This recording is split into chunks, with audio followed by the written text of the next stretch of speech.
तुमने हमारी जिंदगी को कोख में ही खत्म कर दिया। हमारा कसूर क्या था? अरे हम तो तुम्हें कुछ देने लिए आ रहे थे, क्योंकि तुम ही हमारे मंदिरों में आते हो, झोले फैलाते हो, और तुम ही कोख में हमारी कब्र बनाते हो। तुम जैसे लोगों को हमारे मंदिरों में आने का कोई हक नहीं है, जो मंदिर में आकर चुनरी उड़ाते हैं और कोख में ही हमारी बलि चढ़ाते हैं। हम तुम जैसे लोगों के घर कभी नहीं आएंगी, कभी तुम जैसे लोगों पर खुशियां नहीं बरसाएंगी, कभी नहीं। मुझे माफ कर दो, मैं डर गया था, मैं आजकल के हालात देख के डर गया था। हालात को दोष मत दो मूर्ख, ये हालात भी तुम जैसे गंदी सोच के लोगों ने बनाए हैं।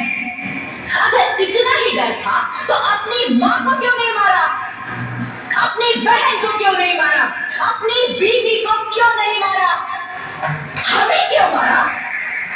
डर तुम्हें लग रहा था तो तुम मरते, हमें क्यों मारा? बेटे के मुंह में, क्योंकि बेटा वंश चलाता है।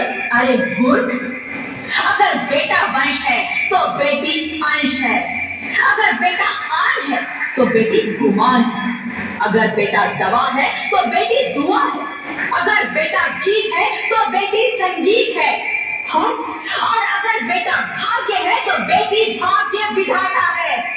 यह सबको माँ चाहिए, बहन चाहिए, बीवी चाहिए, मगर बेटी क्यों नहीं चाहिए? जबकि ओस की पूंजी होती है बेटियां, माँ बाप को जरा सा भी दर्द हो तो रोती है बेटियां। रोशन करता है बेटा सिर्फ एक कुल को, दो कुलों की लाश होती है बेटियां। फिर भी किसी को नहीं चाहिए बेटियां। क्यों नहीं चाहिए बेटियां? है किसी के पास इस बात का जवाब? बेटियां क्यों नहीं चाहिए?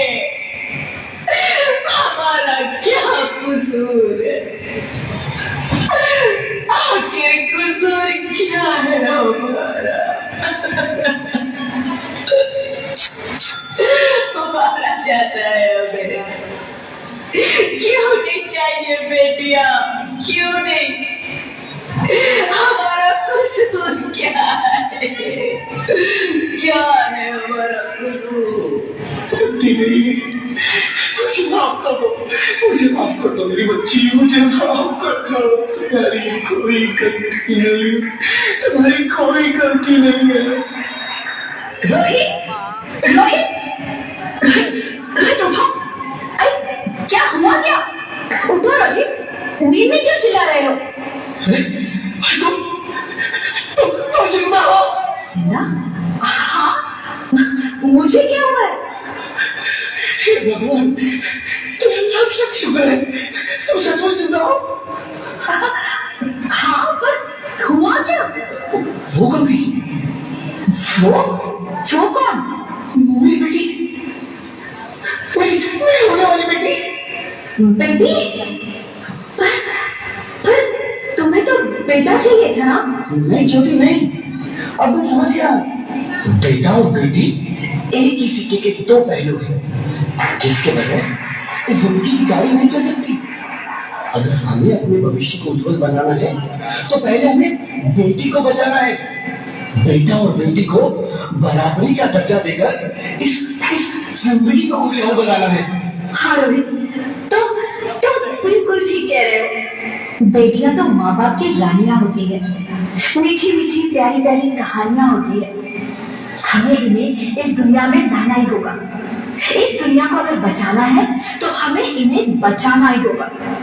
हम सबको मिलकर इन्हें बचाना होगा, है ना रोहित? तुम ठीक कहते हो ज्योति, इसकी शुरुआत हम करेंगे। उम्मीद है कि सब लोग हमारा साथ देंगे।